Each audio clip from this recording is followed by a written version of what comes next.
بسم اللہ الرحمن الرحیم۔ ہر بندہ یہ چاہتا ہے کہ میری اولاد نیک اور اچھی بنے، لیکن اس کے لیے جو اصول و ضوابط اسلامی ہے وہ نہیں اپناتا۔ اسلامی اصولوں میں سے جو پہلا اصول ہے اولاد کی نیک اور اچھے ہونے میں، وہ والد کا اچھا ہونا ہے۔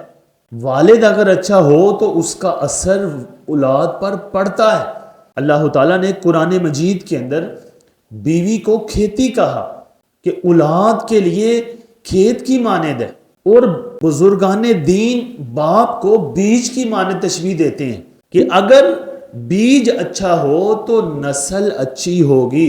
اولاد کے نیک ہونے میں سب سے پہلا اصول اور قاعدہ یہ یاد رکھنا ہے کہ باپ خود اچھا ہو۔ اگر باپ خود اچھا نہ ہو تو اولاد اچھی نہیں ہوتی۔ اگر اولاد اچھی نکل آئے تو یہ ایک اللہ کی قدرت ہوتی ہے، لیکن قانون یہ نہیں ہے۔ قانون وہی ہے کہ جیسا باپ ہوگا، جیسی ماں ہوگی، ویسی اولاد ہوگی۔ باپ کا اثر، باپ کے عملوں کا اثر اولاد پہ پڑتا ہے۔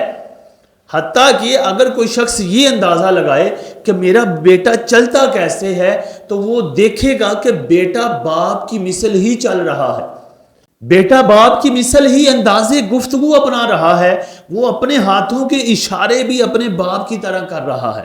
تو جب اس طرح کا رویہ ہے تو اگر باپ ساری زندگی برے عمل کرے اور ساری زندگی گناہ کرے، اچھی عادتیں نہ اپنائے تو کہے میری اولاد اچھی ہو جائے، یہ نہیں ہوتا۔ اگر کوئی شخص سارا دن گالیاں نکالے اور کہے کہ میری اولاد آتے جاتے دروشری پڑھتی رہے، تو یہ نہیں ہوگا۔ باپ کو خود نیک ہونا پڑے گا۔ علماء کرام وَقَانَ أَبُوهُمَا صَالِحًا پر عمل کرتے ہوئے کہ یعنی قرآن مجید کی یہ آیت کا ایک حصہ ہے کہ ان دونوں کے باپ نیک تھے، کہ حضرت خضر علیہ السلام نے کسی پہ احسان فرمایا تو ان کی 7ویں یا 10ویں پشت پر باپ نیک تھا۔ تو آج اگر باپ نیک ہوگا تو اس کی اولاد پہ اثر ہوگا۔ میں آپ کو حدیثیں سناتا ہوں۔ تفسیر در منصور کے اندر ایک حدیث نقل کی گئی ہے۔ حضرت عبداللہ بن عباس رضی اللہ تعالی عنہ فرماتے ہیں، نبی کریم صلی اللہ تعالی علیہ وآلہ وسلم نے فرمایا کہ اللہ تعالی بندے کے نیک ہونے کی وجہ سے اس کی اولاد در اولاد میں بہتری فرما دیتا ہے، اور پھر فرمایا اس کی نسل اور اس کے ہمسایوں تک کی اللہ رعایت فرما دیتا ہے۔ اللہ تعالیٰ ان کی پردہ پوشی فرماتا ہے اور ان کو اپنی امان میں رکھتا ہے۔ یعنی اگر باپ نیک ہے تو اللہ تعالیٰ اولاد کے معاملات میں بہتری فرما دیتا ہے۔ حضرت عبداللہ بن عباس رضی اللہ تعالیٰ عنہ ایک اور روایت کرتے ہیں، کہتے ہیں کہ نبی علیہ السلام نے فرمایا کہ اللہ تعالیٰ مومن بندے کی اولاد کو اس کے مقام کے برابر مقام عطا فرمائے گا، اگرچہ اس کی اولاد کا مقام کم ہوگا۔